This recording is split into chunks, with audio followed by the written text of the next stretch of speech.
上期介绍了《亚洲怪谈》第2季的前3个惊悚鬼故事，今天接着介绍第4集到第7集。第4集是来自菲律宾的7日地狱。花姐是个铁面无私的正直女警，丈夫多年前因病去世，现在她正独自抚养着一儿一女。大儿子尤金正值青春叛逆期，不是夜不归宿就是打群架发泄。可花姐从来都不认为是儿子的过错，反倒怀疑是那些狐朋狗友的胡作非为。就此，地狱第1天的日常也正式开始。这晚尤金放学回家时，突然听到身后传来阵阵山石滚落的声音，他好奇地扭头查看，不想村里的傻根却咧着大嘴一闪而过。这时一辆汽车又迎面驶来，还好尤金反应快才幸免于难，然而眼前的一切却让他当场傻眼，因为刚才的声源并非山石，而是无数的人类头骨。就在这时，一个身材高大的骷髅怪又向着自己漫步而来。画面一转来到第2天，此时已是太阳高照的晌午时分，可尤金却依旧赖床不起。花姐不耐烦地催他起床，结果却发现儿子出现了高烧症状。花姐赶紧去烧水拿药，没想到就在这个间隙，尤金的肚子却突然变成了大圆球。花姐不明所以，便将儿子送来医院检查。可是面对男孩的性感孕肚，医生也无从下手。花姐怀疑儿子可能是患上了肝硬化，因为她丈夫去世时就是这个熊样。此时尤金也清醒了过来，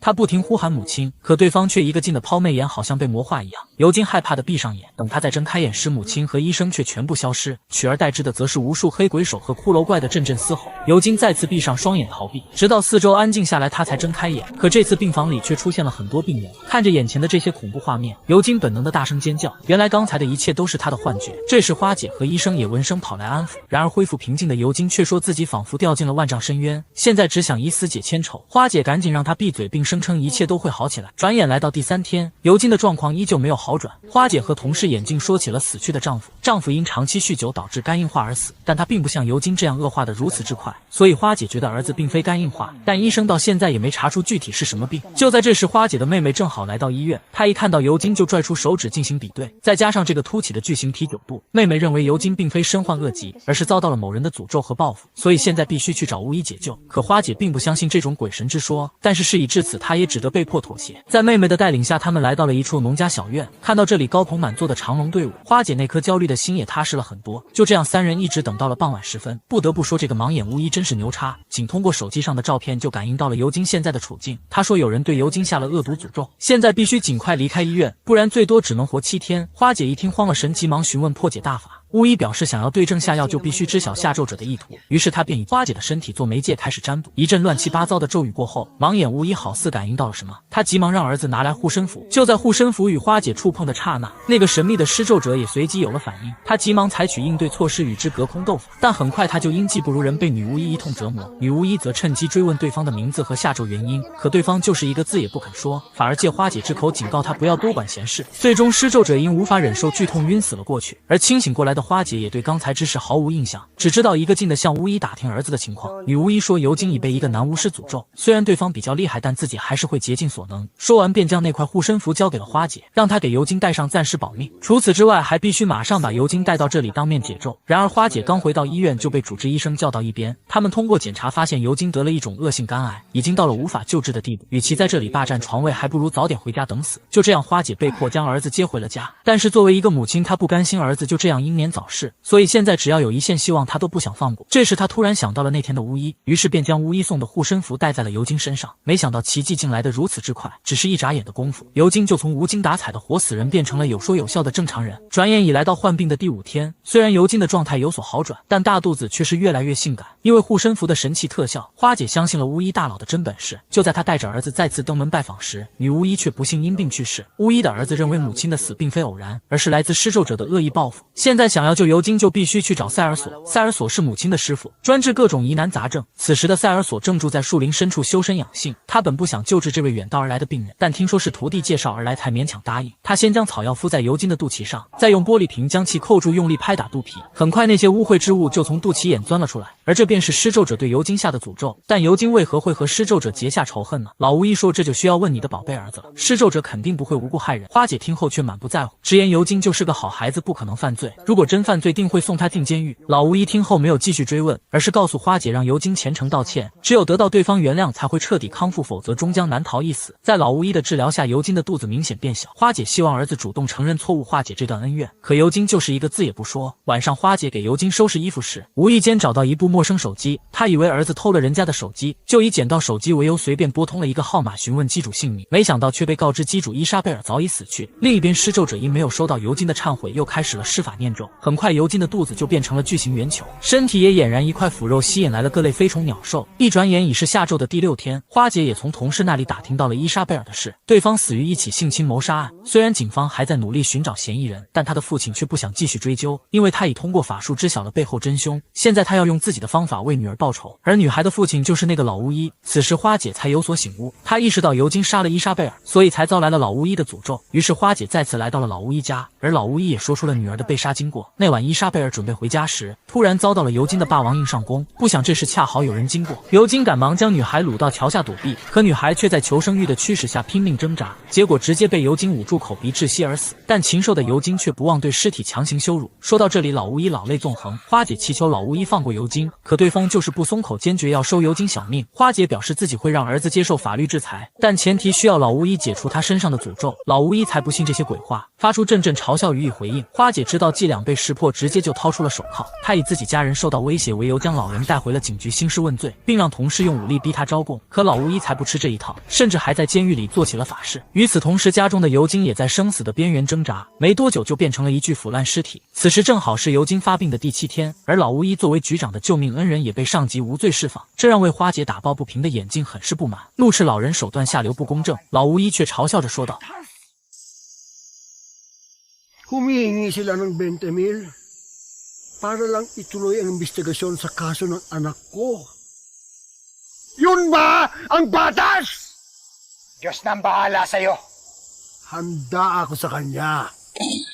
就在这时，一声枪响划破天际，老巫医中枪倒地，而开枪者就是那个道貌岸然的警察花姐，一个为了包庇人渣儿子而丢掉铁饭碗的双标母亲。第5集是来自印尼的飞头匠。每当午夜12点，养老院的白发老太就会开始秘密活动。她拿起床下的活物，走出房间，径直就向着树林深处走去。几天后，一位黑发老太又来到了这家养老院，而她的室友正好就是白发老太。当天晚上，老太准时走出房间，却正好被起来喝水的黑发老太看到。她以为对方要出去透气，就没当回事。可第2天一早，黑发老太就发现了不对劲，白发老太的脚上沾满了泥巴。事后，黑发老太就问起了这件事，可对方却说有东西在召唤她。黑发老太只当是老人独居太久，精神出现了问题，也就没有继续追问。当天晚上同一时间，老太又准时起床，然而她刚出去没多久，外面就传来猫咪的叫声。黑发老太被惊醒后便循声跟了出去，没想到竟在树林深处看到了一张诡异祭台。此时白发老太掏出白猫，正准备杀生献祭，看来她每晚都会杀活物献祭邪神。黑发老太害怕不已，便转身离开了这里。结果第2天一早，她就被老人突然叫醒，看着对方那诡异表情，黑发老太以为自己的行踪暴露，一脸心虚，还好只是虚惊一场。原来老人是想借用一下她的梳子。随后她就说起了自己的情况，自从儿媳去世后，她就和孙子孙女幸福的生活在一起，而且每晚都会讲故事给他们助眠。然而2个孩子对她的过度依赖，却让刚进门的新儿媳心生嫉妒。为了快速融入新家庭，新儿媳就怂恿丈夫把老人送到了养老院。不想这一来，老太就彻底变成了孤家寡人，不仅没见过那2个孩子，就连打电话都会被新儿媳无故拦截。虽然他们每个月都会准时支付费用，但却一次也没探望过自己。听了白发老太的故事，黑发老太也想到了自己的处境。她认为女儿将自己送到养老院，就是想让自己在这里孤独终老。所以当女儿和女婿来这里看望她时，老人直接就将2人一顿臭骂。又到了白发老太的午夜活动时间，黑发老太因为闲来无事，就提前设置好了闹钟。她再次来到了昨晚的祭台附近观察情况。此时的老太正在进行着某种神秘仪式，她一边扭动身躯，一边低声嘶吼。黑发老太觉得有些瘆人，转身就跑了回去。没多久，白发老太就返了回来。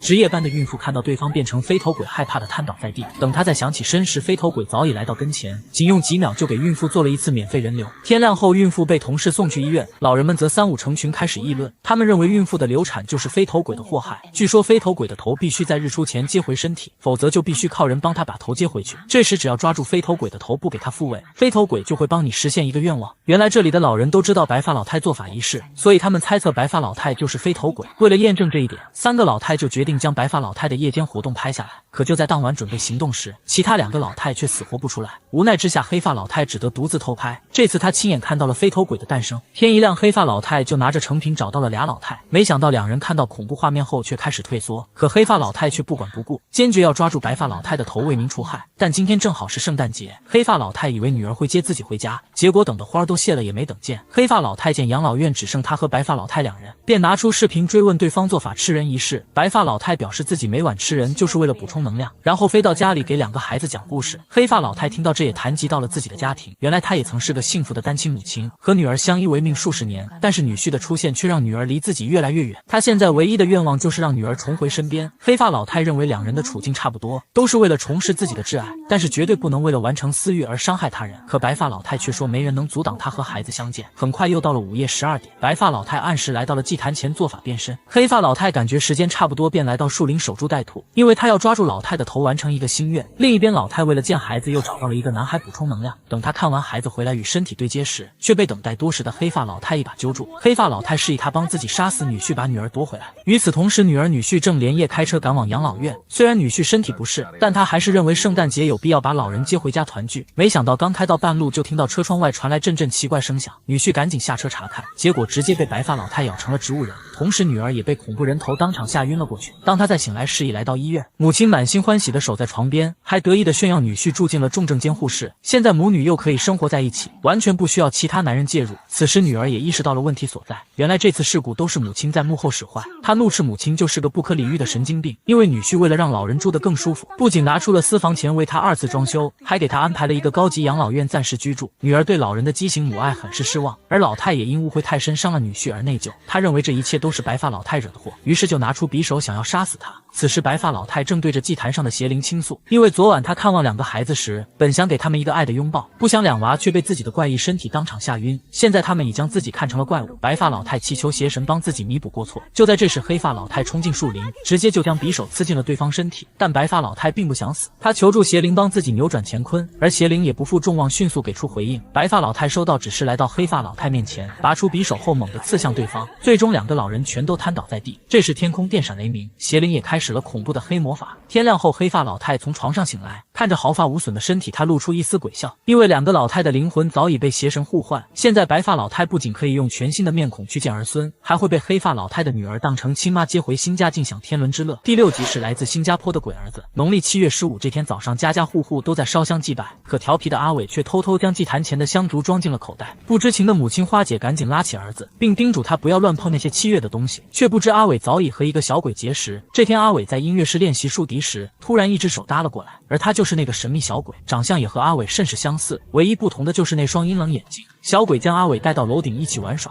尽管阿伟很是害怕，但他还是小心翼翼地走了过去。师生们看到阿伟的危险行为，便将他救了下来。事后校方将花姐叫到学校，说阿伟刚才独坐高台上自言自语，仿佛和一个看不见的人在聊天。花姐听后显得很是难过，因为那个看不见的人正是阿伟的双胞胎哥哥。去年一家4口来到海边为兄弟俩过生日，可兄弟俩却非要到海里结伴游泳。这时花姐的丈夫正好到车里取东西，再加上花姐防溺水意识淡薄，导致不习水性的大儿子当场溺亡。因为此事，花姐的丈夫抛弃了母子俩。从那之后，心存愧疚的母子俩就经常看到大儿子的鬼魂。鉴于学校老师的提醒，花姐担心小儿子被大儿子的鬼魂带走，就忍痛吹灭了大儿子祭坛前的长明灯，还打算在生日当天烧掉所有和大儿子有关的东西，让他的灵魂就此消散。生日这天，花姐开车带着阿伟来到海边，就当他准备把玩偶扔进火堆之时，却被一旁的阿伟一把抢走，因为这是哥哥留给他的唯一念想，他不想母亲把他烧毁。为了保护那个玩偶，阿伟躲到沙滩尽头的一处浅滩，可等花姐赶过来时，看到的却是溺死在海里的鬼魂。他们静静地站在那儿一动不动，花姐害怕不已，急忙返回沙滩。此时阿伟正躺在地上用力地抱着玩偶，同时刚才看到的那些鬼魂也出现在眼前，其中就有死去的大儿子。阿伟看到哥哥后径直向海里走去，就在2只小手触碰的刹那，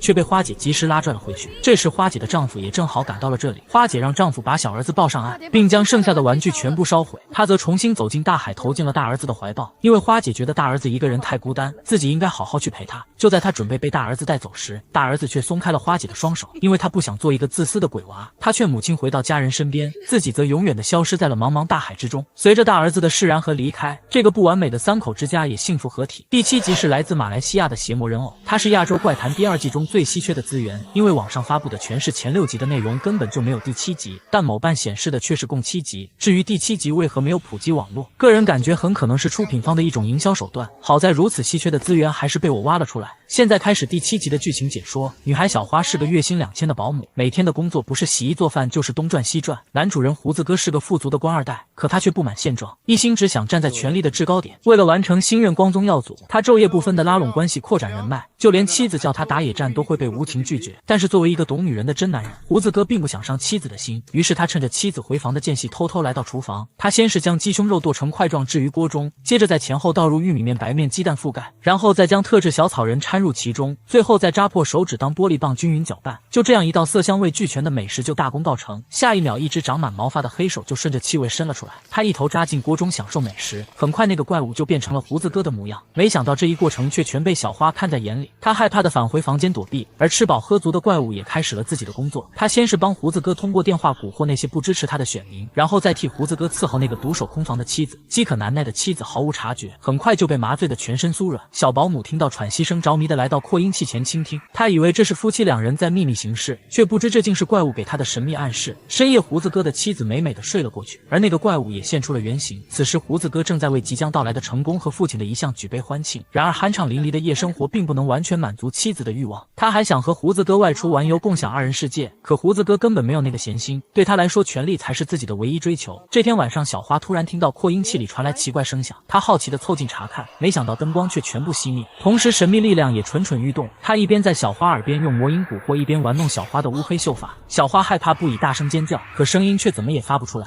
此时，那个怪物也现出真身，慢慢靠近。小花见状，慌张地向外面跑去，结果刚出大门就被怪物的神力二次控制。一番无谓的挣扎之后，小花也成功变成了怪物的傀儡。而怪物之所以这样做，就是为了解决温饱问题。因为怪物在帮胡子哥完成了权力上位后，就再也没有吃过任何东西。于是怪物就想趁着胡子哥睡觉之际，控制小花给自己做点好吃的。很快，小花就将美食做了出来。就在他扎破手指搅拌时，怪物却解除了对小花的控制。小花恢复意识后，听到外面传来声响，便出去查看。这时，怪物也趁其不备来到了美食前。等小花再返回厨房时，怪物早已变成自己的模样。小花震惊不已，可怪物却对小花的厨艺赞不绝口。作为回报，怪物决定帮小花完成一个心愿。此时，小花正为父亲的高额手术费而犯难。小花希望怪物帮自己筹集资金救治父亲。怪物没有直接答应，而是变成胡子哥的模样，将一把匕首插进了自己的身体，意思就是杀死胡子哥，鸠占鹊巢。从这天开始，小花就和怪物有了某种默契。同时，小花也知道了怪物和胡子哥妻子的苟且之事。胡子哥通过监控看到小花为怪物准备美食，大发雷霆。他以为小花是毁坏自己名声的间谍，就气冲冲地找到小花想弄死他。没想到父亲却从画像里走了出去。胡子哥一时分神，被小花一锤子砸晕。等他再看时，父亲又原封不动地出现在画中。看来这就是那个怪物在暗中帮助小花。与此同时，小花也被怪物的魔音所蛊惑。他一脸邪恶地来到胡子哥跟前，咔咔两下就将男人掰成了两截。另一边，怪物也将胡子哥的妻子收拾得服服帖帖，最后又一点一点地将其生吞活剥。画面一转，小花变成了这里的新主人，她再也不用替父亲的手术费而发愁，因为这套价值上亿的豪宅就是她现在最大的财富。她高兴地接来母亲享受新生活，却被告知父亲早已因病去世。听闻此话的小花并没有感到悲伤，因为父亲就站在她眼前，而她就是那个怪物所幻化。随着毛发的生长，怪物也现出真身，因为她已不再是之前那个唯命是从的傀儡人偶，她要做一个控制人类的全新人偶，而眼前的这对母女就是她完成蜕变的第一顿美餐。